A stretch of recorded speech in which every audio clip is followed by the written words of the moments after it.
I brought to you a lot of coverage. It was several months ago. I think it might have been a year ago. It all blends together. But whenever it was, I'm pretty sure it was a year ago, over a year ago. Imran Khan was, the U.S. used a kind of lawfare coup to kick Imran Khan, very popular prime minister, out of power in Pakistan because he was siding more with Russia in the proxy war between Russia and the U.S., and they succeeded and they got him kicked out. He then started touring the country, kind of like Trump did, having rallies, even though he wasn't running technically for office. And the rallies were getting bigger and bigger, and tens of thousands, maybe hundreds of thousands of people showing up. And it was very clear that if another election was held, he would win again, which cannot happen because, hey, the U.S. is like, we want our coups to stick.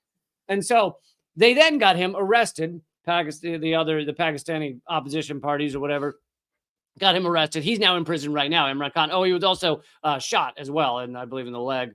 Is he? He's in prison in Pakistan. In prison in Pakistan right now, and so apparently right now they're having an election, and anyone who goes to put their name into the election, for consideration, if they are running in his party, I don't remember the name of his party, but if they're running in his party, they're arrested immediately. Like they show up to the polling place, they say, I want to run on Imran Khan's party.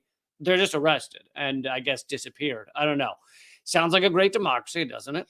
And the U.S. is supporting this. The U.S. is a big fan of this quote unquote democracy. Well, I was just going to say, isn't that what happens? Not arrested, but when you show up and you want to run on like a third party ticket in the U.S., they're like, that sounds great. And then don't let you actually engage in the process. Similar. They don't arrest you. However, they did arrest Jill Stein. When she was trying to get to the debates. She tried to attend the debates in 2012, and they arrested her, chained her to a chair in the basement in a locked room with an armed guard. No. And she asked if they could just unhook her handcuffs because they hurt. And she's a 5'4" older lady. And they said no. Anyway, that all aside, here is the response when a reporter asked our government about, is this really a democracy? People are being arrested as they show up to run for office. So you're not going to have any candidates for the people to choose from. So how can Pakistani people choose their government if there's nobody to choose from on the ballot? And is this something that is concerning? So I will say, without commenting on that, the specific matters, we want to see free and fair elections that are conducted in accordance with Pakistan's laws. It's not for the United States to dictate to Pakistan. I'm going to keep going, but I just love free and fair elections and arrest whoever the hell you want. Well, but it's fine with us. The fact that he said it's not up to the U.S. to dictate when you literally just cooed the damn place. It's like, yeah, of course. That is such a remarkable comment. The U.S. dictates all this shit. How it conducts the exact specifics of how it conducts its election, but to make clear that we want to see those elections conducted in a free, fair, and peaceful manner that includes freedom of expression, peaceful assembly and association, and ultimately a full, open, reliable, vibrant democratic process. But it feels like election rigging of this level would merit sanctions. If a Maduro-like government did something like this, it would seem like the State Department might come down a little harder. This is 250 million person democracy. And we will continue to support democratic expression and vibrant democracy in Pakistan, but I don't have anything to preview from here. Did you catch that, folks?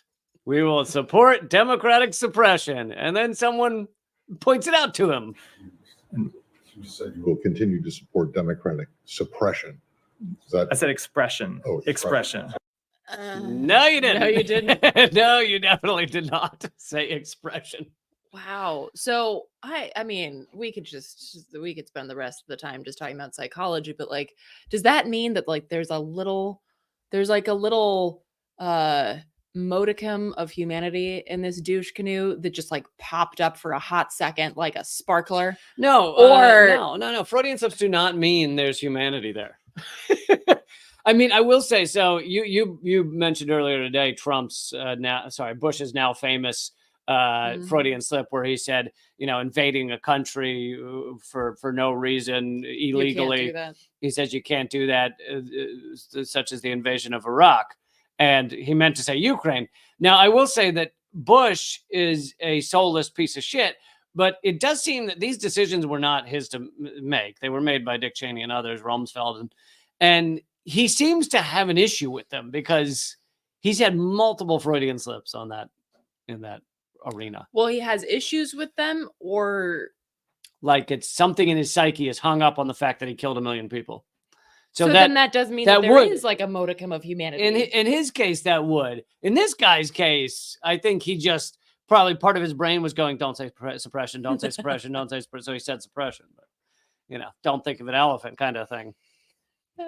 But yes, amazing to watch them admit that this is.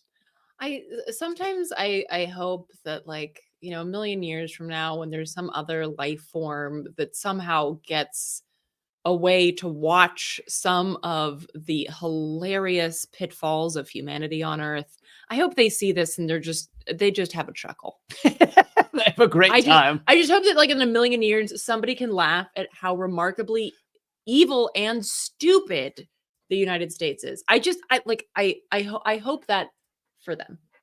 I'm laughing now. Can I laugh Well, now? I know, Can I but do it now? there's like a lot of hurt in the laugh, but in a million years, I hope they can just laugh at it. Just have a good time. Yeah.